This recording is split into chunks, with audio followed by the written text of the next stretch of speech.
Hello, and welcome to a short lecture on kind of the actors in the Syrian civil war. Now, this is just a brief overview of who was involved, so we're not going to go into the details of the timeline. I just want you to get a visual idea of which actors are on which side and a little bit about why. So let's start with Assad. Bashar al-Assad is the leader of the Syrian government currently. So we'll have him over here. I'll make him very tall because he is, in fact, very tall. So you have Assad over here, and I'll put in parentheses, Syrian government. Okay. And when the Arab Spring erupted in 2011, many Syrians took to the streets to try to peacefully protest the authoritarian regime of Assad. Now, Assad had inherited this regime from his father, so the Assad name had been connected to the Syrian government for generations. And so over here we have what started out as a pretty significant group of peaceful protesters. Assad chose, rather than to allow these peaceful protests to continue, Assad's government chose to violently repress these protests. And so by 2012, then the following year, this peaceful protest group, some of them formed what is called the Free Syrian Army. Now, not all, of course. Some returned home and chose not to be a part of this Free Syrian Army, and others we'll talk about later broke off into certain other groups that are involved in the Syrian civil war.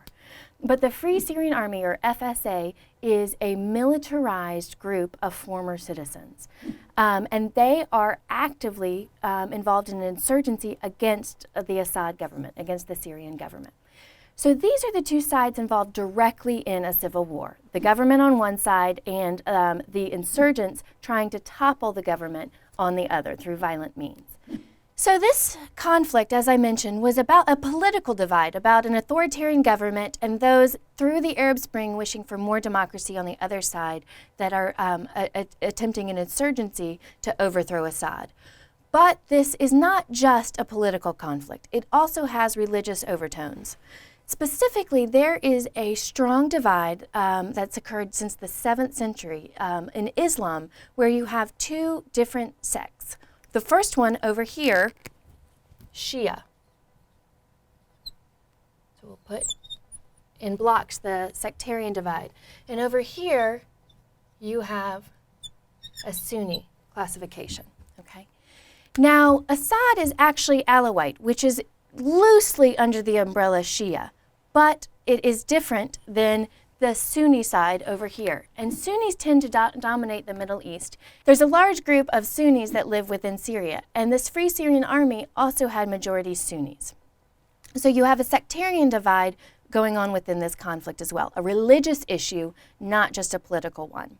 And this brought in certain neighbors from the Middle East on one side or the other. Over on Assad's side, you have the largest Shia country, Iran. Okay? And over on the Free Syrian Army side, they started to see support from a large Sunni neighbor, Saudi Arabia. Okay? So you start to see that this became a regional conflict as Iran was sending troops and financial support to Assad, and Saudi Arabia was helping to train and also sending financial support to the Free Syrian Army. Well, it's not even just a regional conflict. From there, we kind of zoom out, and you can see that you start to have global powers also getting involved in here. Now, Russia has been a longtime friend of Syria. Why? Well, there's lots of reasons, but the simplest was during Cold War tensions, so during the Cold War era, each state that had to basically in the world decide which superpower they were going to be most aligned with. And Syria chose the Soviet Union. And since then, they've become trading partners. They've had a lot of political support from one another, military support. Russia uses Syria for some of its naval presence in the Middle East. And so Russia has chosen to support Assad. Well, the Free Syrian Army has a pretty strong supporter in the United States. Again, there's a lot of different reasons for why we support the Free Syrian Army. Some say it's the values of democracy, and these people went and protested in the street peacefully for self-determination, or the ability to kind of have some representation in their own government. And as our history mirrors this, we found that we were in support of the Free Syrian Army.